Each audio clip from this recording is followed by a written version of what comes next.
Desde el mismo momento en que triunfa la Revolución Cubana, ya el Estado visualiza la situación que había en ese momento con la natalidad, con la mortalidad infantil incluida, y comienzan a promulgarse un grupo de leyes dentro de las que se incluye ya propiamente la protección a la maternidad. Dentro de esa primera ley está la Ley de Seguridad Social, que fue la Ley 1100, y dentro de ella comienza a protegerse a la mujer en los casos de embarazo, en los casos de enfermedad.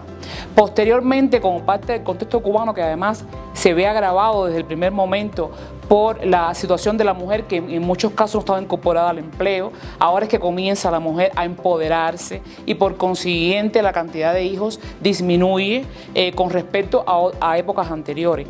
Pero en la medida en que se han promulgado leyes en nuestro país, se ha establecido propiamente decretos leyes independientes de la Ley de Seguridad Social para proteger a la mujer en caso de embarazo y a la familia. Estamos hablando de la mujer trabajadora cubana sin distinguir entre la mujer trabajadora estatal y la no estatal. O sea, es una ley que protege a toda la mujer en caso de maternidad y a la familia, delegando, por supuesto, la responsabilidad en los padres. O sea, partimos de que desde que se genera, o sea, de que se engendra el embarazo, ya la mujer tiene un programa materno-infantil que empieza por el médico de la familia y se extiende posteriormente al resto de las instituciones hospitalarias con consultas mensuales específicas. Tenemos hogares maternos donde se ingresan a las embarazadas para un seguimiento más específico a partir de una patología X. Pero bueno, grosso modo, nosotros, o sea, como un país incluso subdesarrollado, estamos un poco en la punta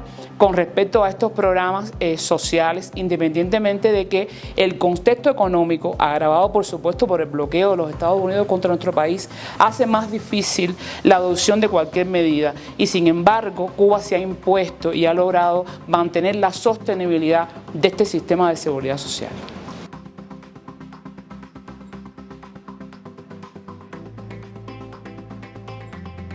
No solamente en el caso de la madre es la única responsable, o sea, hay un arraigo desde el punto de vista de concepto que siempre lo hemos heredado incluso de los españoles, ese machismo de que bueno, es la mujer quien cuida, es la mujer quien atiende, y en el caso específico de la legislación cubana en materia de maternidad y responsabilidad de la familia, amplía ese espectro y además se sustenta en el Código de las Familias que fue recientemente aprobado. Estamos hablando de que el padre, aun cuando la madre está viva, también puede encargarse del cuidado del menor. Nosotros incluso valoramos mucho los ingresos, o sea, si la mujer tiene más ingresos económicos desde el punto de vista del salario que el hombre, la pareja puede decidir quién se queda al cuidado del menor. Y lo mismo ocurre con los abuelos. Por tanto, lo que ha hecho la legislación es ampliar el espectro del cuidado del menor y garantizar el sustento de la familia a partir de remodelar ese cuidado, que antes se circunscribía solamente a la madre, ahora se amplía el espectro. Y también incluye dentro de la familia no solamente los abuelos, también incluye a los tíos, las tías, o sea que se amplía mucho el espectro y un poco se fortalece ese papel de familia, porque es importante señalarlo. Estamos hablando de la familia cubana, una familia que por lo general no engendra muchos hijos por el tema del empoderamiento de la mujer, por el tema de la situación económica del país que se complejiza y por consiguiente ese menor que llega al seno familiar tiene que verse rodeado de ese cariño, de ese amor de familia, que no solamente vea a la figura materna, sino a la paterna, a sus abuelos, que complementen la crianza. Y en función de eso está la legislación, o sea, garantiza el cuidado, la protección, pero además el sustento. Y hay algo importante, cuando el menor tiene alguna patología que agrave su situación y su incorporación a un círculo infantil, a una casita infantil, tiene la posibilidad esa familia, el padre o la madre, de estar con ellos hasta que el menor arriba a los 5 años de edad.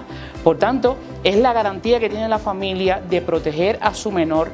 E incluso cuando el menor tiene una patología grave que requiera, por ejemplo, aire acondicionado, un clima para su piel, el Estado paga esa corriente, esa energía eléctrica que se consume, el Estado asume ese pago y la familia cuida al menor sin problema ninguno y no tiene ese gasto. Y sin embargo se le paga esa prestación económica. Por tanto, un poco se equilibra esa responsabilidad de la familia, se amplía su espectro y se garantiza el cuidado del menor hasta que pueda incluso incorporarse a su vida escolar normal.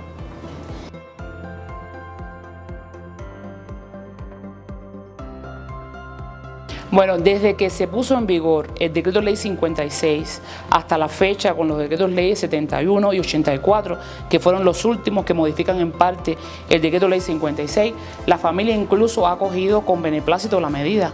Ha sido una medida muy buena, incluso da la posibilidad de que en el periodo de implementación de la norma, si el menor no ha arribado a los 15 meses de vida, se acoja a los beneficios de este último decreto y llegue el cuidado de la madre con el pago de la prestación económica hasta esa edad. Por tanto, para la familia es importante, muy importante. Yo he llamado la atención en otras entrevistas, en otras ocasiones que nos han hecho preguntas similares, de que en el caso de Cuba, independientemente de estas posibilidades que da la legislación, tenemos todavía muy pocos padres acogidos a los beneficios, por lo que te explicaba ahorita. Solamente al cierre del mes de junio teníamos 16 padres acogidos a la prestación, lo cual no quita que se haya acogido a la legislación con beneplácito, porque estamos hablando además de que en el caso específico de la madre estudiante, puede estar en secundaria, incluso en pre o en universidad. Los abuelos se pueden hacer cargo del cuidado del menor, los abuelos trabajadores, y son los que entonces pasarían a cobrar esa prestación para que la madre no deje de estudiar y garantizar después que cuando concluya sus estudios se reincorpore a la vida laboral. Por tanto, hay todo un espectro de medidas que siempre van a beneficiar a esa familia, a ese menor y a esa madre. En el caso particular de las familias, la multiparentalidad, las familias del mismo sexo, incluso lo relacionado con el vientre solidario, o sea, son medidas que se han ido adoptando y que le dan la posibilidad a parejas del mismo sexo a adoptar, a parejas del mismo sexo a tener un vientre solidario.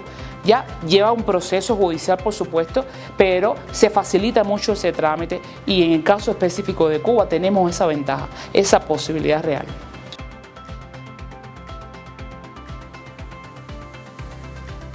Estamos acostumbrados a cobijar a nuestra familia, a atender de muy cerca a nuestra familia y sobre todo a los menores. Por tanto, para los abuelos, en este caso, independientemente de su edad, lo han acogido muy bien. ¿Cuál es la diferencia en este caso?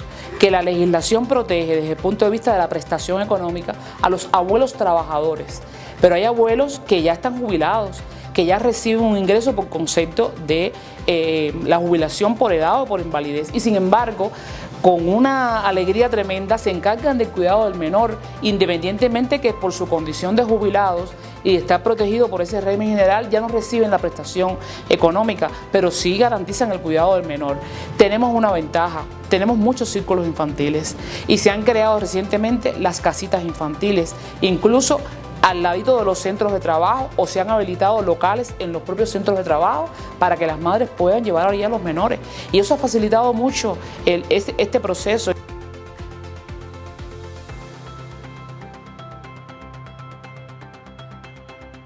¿Qué sí le decimos a los países de la región?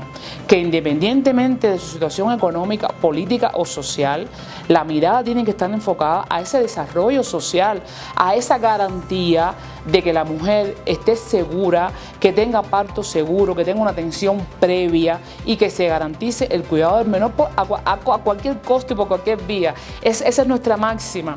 O sea, no puede quedar nadie desamparado en un sistema como el nuestro. Se tiene que proteger, ya sea por la vía de la seguridad social o por la vía del sistema complementario de la asistencia social. O sea, tenemos dos regímenes que por cualquiera de los dos se puede proteger. Por tanto, la mirada es a garantizar la sostenibilidad, garantizar la protección, el cuidado y sobre todo a no olvidar que independientemente de la situación, que además la economía usted sabe que fluctúa, poner la mirada en la protección social. Eso es lo más importante para un sistema como el nuestro y para los países de la región.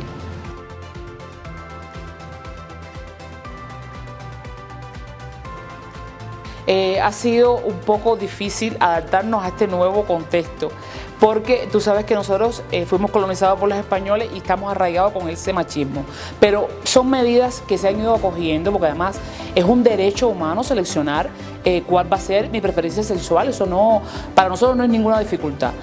Lo que sí, esa persona que decida estar con alguien del mismo sexo sabe que tiene una legislación que protege a esa persona para casarse, incluso para convivir en su núcleo familiar o crear su propia familia, y para adoptar para tener un vientre solidario que le garantice tener un hijo en una etapa determinada de su vida, y va a tener los mismos derechos.